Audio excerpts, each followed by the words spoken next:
How's it going, everyone? It's me, it's Jinsula. Hope you're having a good day, and welcome to another Pokemon Go video. Today, I'll be putting a spotlight on the one and only Dragonite. At the time that I'm making this video, Dragonite's pre-evolved form Dratini is set to be featured for Community Day Classic, and this is definitely one you will not want to miss. The reason for that is because Dragonite is one of the most useful non-legendary Pokemon in the game, even if it is not meta. I'm going to be talking about all of this in today's video, so let's roll the intro and get right into it.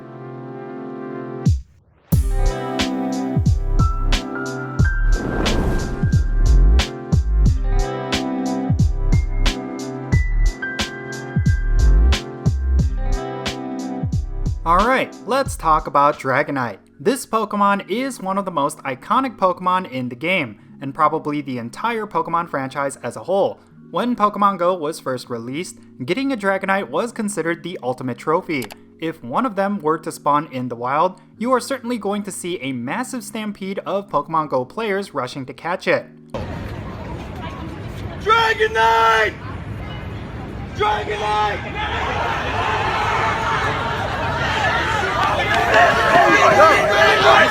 At the time, this Pokemon was one of the most powerful in just about every aspect of the game.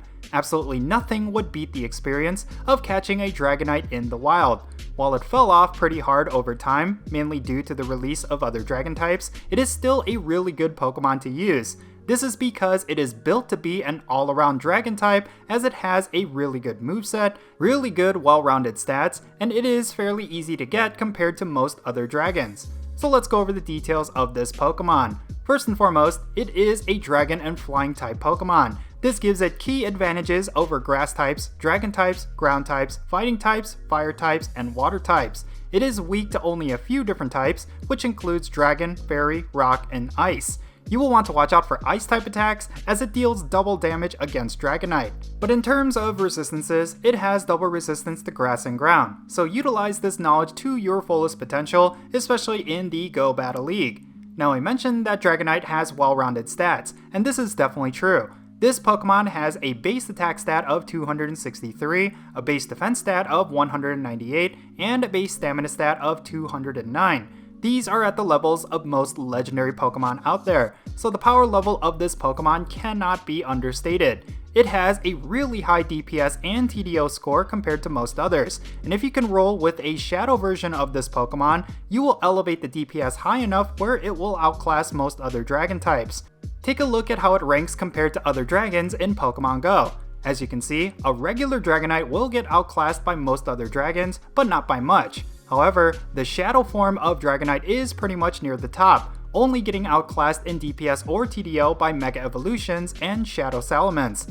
Basically, this Pokemon is a budget-friendly powerhouse. If you are lacking in good Dragon types that are listed here, it is still a safe choice to use in raids where a Dragon type is necessary. It will hold its own in terms of DPS until you get a good roster of legendaries. One of the best uses for Dragonite is actually for defending gyms. This is because it has a really good TDO score, meaning it will last longer in battle compared to most others. It also has one of the toughest charge attacks to dodge in Dragon Claw, so naturally, most players will have to spend more resources in order to deal with it.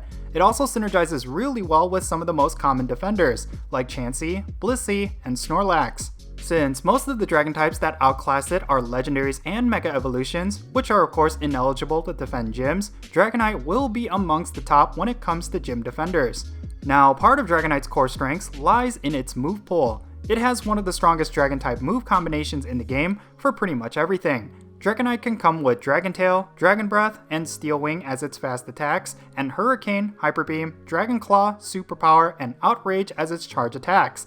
It also has Dragon Pulse and Draco Meteor available to it from Elite Charge TMs, but we can ignore those moves as they are not the most ideal for this Pokemon. Instead, you will for sure want to roll with Dragon Breath and Dragon Claw, as it is one of the highest DPS movesets for both PvP and PvE. However, if you want to optimize your damage for just raids alone, then Dragon Tail and Outrage are also really good options. In terms of its second charge attack, it's really up to you what you will want to bring for whatever situation. For PvP, having Superpower might be a good option, as it deals with a lot of Dragonite's counters in the Master League and Ultra League. For raids, you can have any combination of dragon type charge attacks and you should be good to go. Personally, I like to use Dragonite the most in both the Open Master League and Ultra League. It has just a ton of bulk, shield pressure, and fast attack damage that is going to be extremely difficult for your opponents to deal with. While it may not necessarily break the top 10 in terms of the meta, it is still a commonly used Pokemon for the reasons I listed beforehand. If you are just starting off in PvP and you don't have a good enough collection for the Ultra League or Master League, just know that Dragonite is probably one of the most reliable Pokemon to use. It can be one of your strongest leads, as the shield pressure from Dragon Breath and Dragon Claw cannot be ignored. You can give yourself an advantage directly at the start of the battle, even if you are at a type disadvantage. That's just how useful this Pokemon can be in PvP.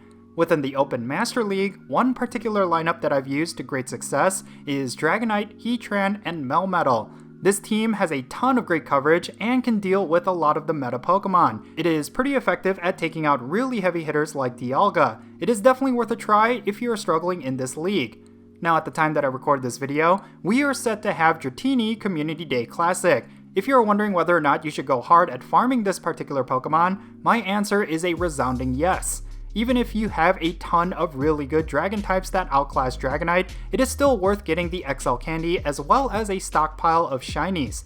This Pokemon's shiny form has a ton of trade value, so for anyone who is looking to stock up on a Pokemon they could use for lucky trades, this one is definitely it. I think in the last 20 or so lucky trades that I've had with friends, shiny Dratini gets requested maybe about a third of the time.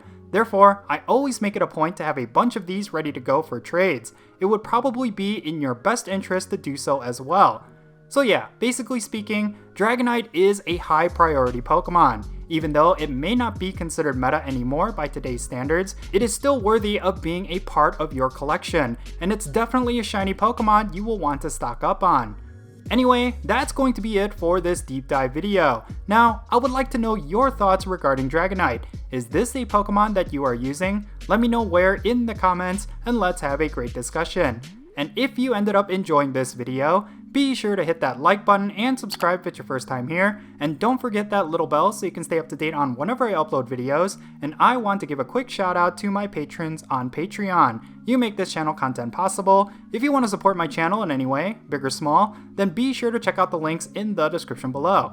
For all my patrons, they get a permanent spot on my in-game friends list, so if you want to interact with me in some way, like with remote raids, then do consider becoming a patron on my Patreon. But yeah, that's going to be it. I'm Jinsula. Be safe, have fun, love yourself, and I'll catch you all later.